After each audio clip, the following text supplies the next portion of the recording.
Hey there, and welcome to a very different video on camera monitors. Now, underneath this fabric sits the best camera monitor, even if it's difficult to determine best without any context. So let me put it this way. Out of all the questions and all the comments that I've gotten over the years, this monitor is either the best or as good as the competition when it comes to the categories that most of you are concerned about when buying a monitor. And it's actually surprisingly affordable.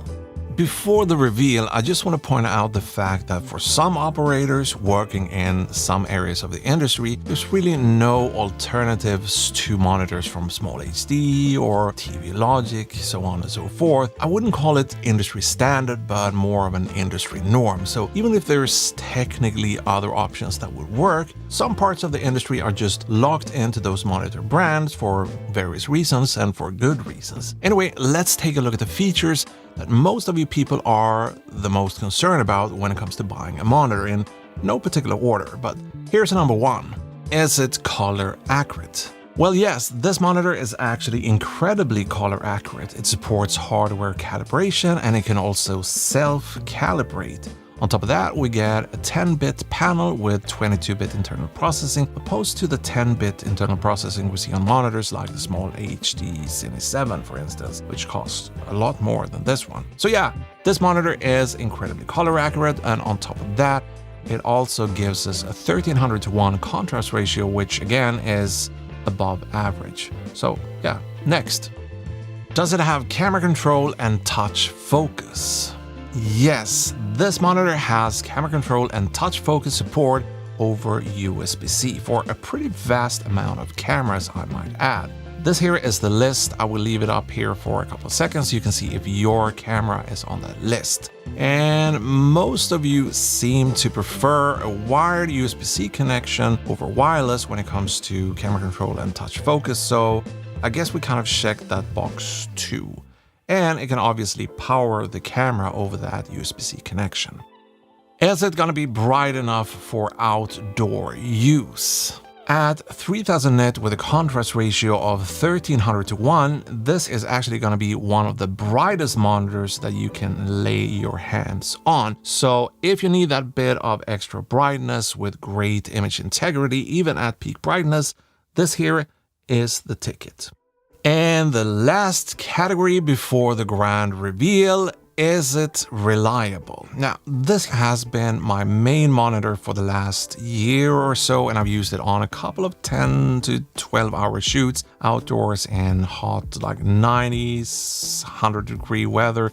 So for any shoot like that I would do today or tomorrow, this is the monitor that I would bring. Hands down, it's been properly battle tested by me over the course of a year. The only thing I wish this monitor had was an IP54 rating, but given the fact that the closest monitor with an IP54 rating sits just north of $3,000, an IP54 rating doesn't really make sense from a realistic standpoint.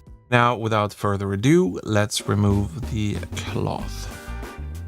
And there we go. So the monitor we've been talking about throughout this video is the Osee G7 Pro.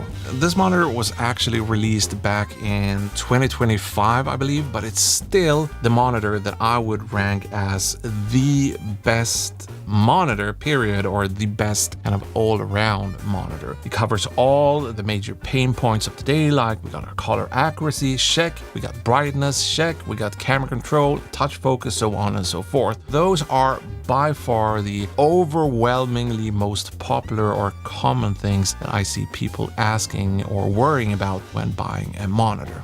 Now, there's obviously other monitors out there as well, which are fantastic monitors with features that we don't get on the Osee G7 Pro, like the wireless transmission we see on the M7 Pro. And there's a whole different category with external recorders, which also happens to be monitors, but that's a completely different category. But the Osee G7 Pro is going to be my blanket answer from this point on whenever someone asks for the best monitor. And I know what some of you are thinking, it's a 7-inch. And yeah, But look at it this way, we're talking about the best monitor here, and once you kind of add any monitor to your camera rig, you pretty much added the majority of the bulk anyway, right? And everything is going to be easier for you to do on a 7-inch monitor, from finding problems with your framing or framing things up more nicely, shoot a little wider to get more variety in your coverage, and obviously for doing things like shooting anamorphic,